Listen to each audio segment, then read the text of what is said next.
मैं उसके लिए सुलभ हूं। सुलभ माने बिल्कुल सहजता से प्राप्त हो जाता हूं। किसके लिए? बोले अनन्य चेता सततम यो माम स्मरत नित्यशः।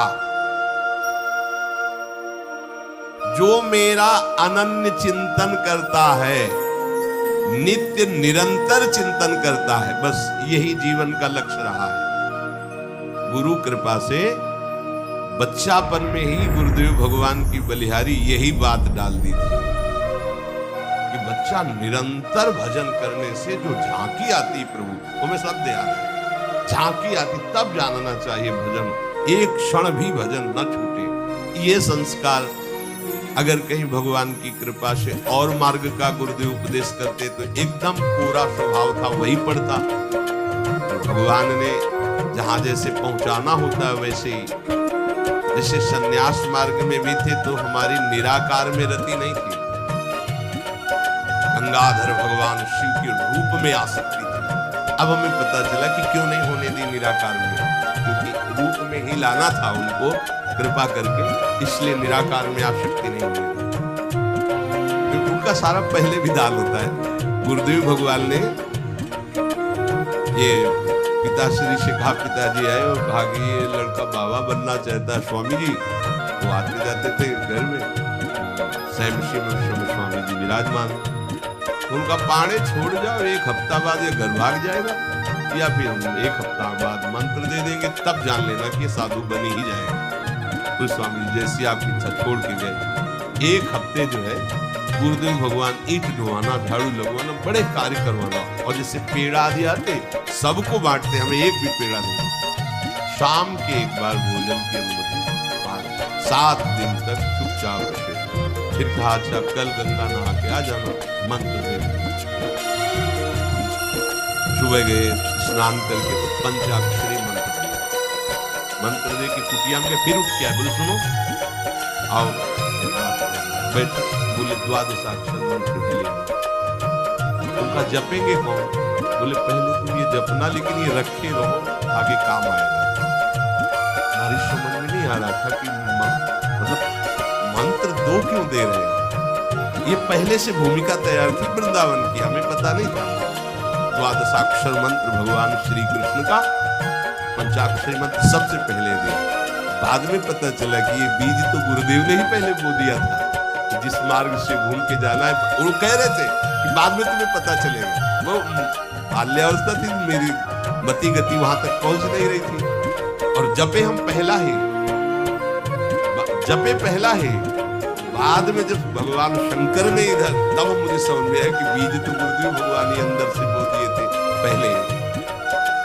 ये कृपा गुरुदेव भगवान की हुई कि चित्त में बैठाल दिया कि निरंतर चिंतन करना यही संन्यास है, यही साधना है, यही भगवत प्राप्ति का स्वरूप है। गुरु कृपा से पूरे जीवन भर एक बात रहे कि हम कभी एक सेकंड के लिए अपने आराध्य देव को ना भूलें।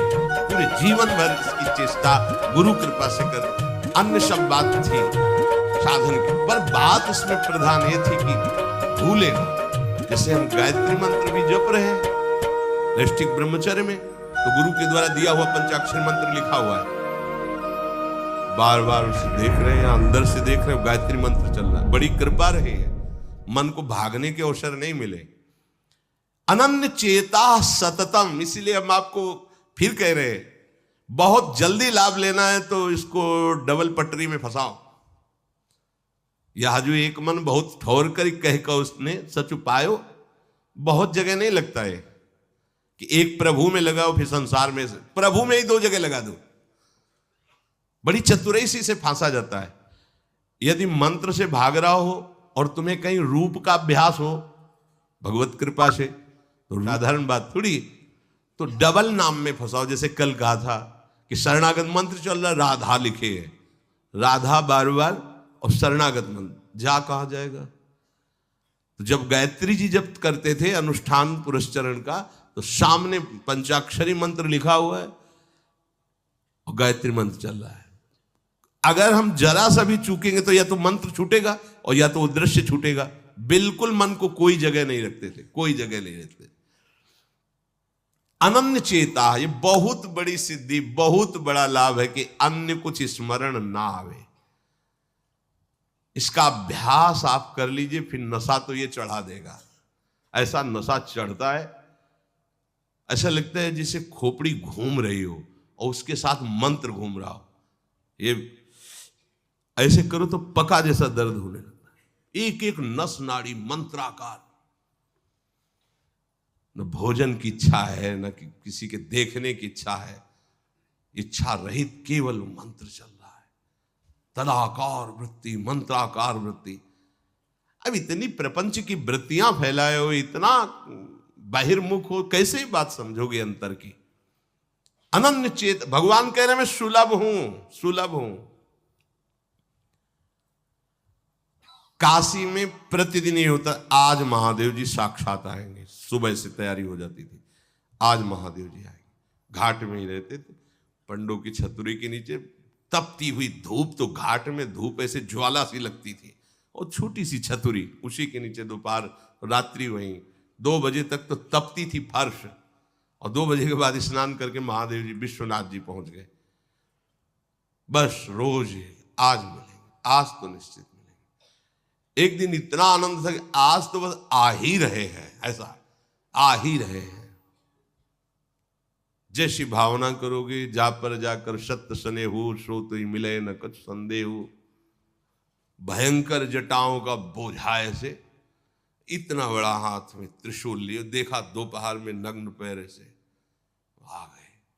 अब अपने जो जहां पागल है वही उसको दिखाई दे, साष्टांग दंडवत।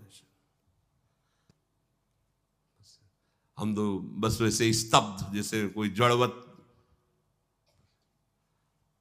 बाद में विचार आया, इसका मतलब क्या था। मैं ही मैं हूं, दूसरा कोई नहीं है। अलग से देख ली की भावना मत करो, कण कण में मैं विराजमान हूं। एक दिन भाई जी के प्रति बहुत आकर्षण जब था, तो एक स्वप्न देखा कि स्वप्न में हम भाई जी से पूछ रहे कि मुझे श्री कृष्ण की प्राप्ति कब होगी। इसके बाद की बात, भाई जी ने ऐसे चश्मा करके ऐसे देखा, राधा बाबा बगल में बैठे और कहा जब श्री कृष्ण बन जाओगे तब श्री कृष्ण की प्राप्ति होगी। जगने पर, बहुत विचार करने पर फिर यह कि श्री कृष्ण बन जाओगे, भाई जी का तात्पर्य क्या था। तब समझ में आ गया, मन कृष्णाकार, बुद्धि कृष्णाकार, चित्त कृष्णाकार, अहम कृष्णाकार, तब कृष्ण साक्षात्कार हो गया। नित्य युक्तस्य योगिनः तस्याहं सुलभा पार्थ नित्य युक्तस्य योगिनः। नित्य युक्त हो गया जिसका चित्त प्रभु को छोड़कर किसी भी भोग भूमि में, किसी भी ऐश्वर्य में, किसी भी सिद्धि में। जैसे किसी को लगता है कि ये चमत्कार दिखाना, कोई भी चमत्कार दिखाना बहुत कठिन बात है। अगर भगवत दर्शन का लक्ष्य ना हो, भगवत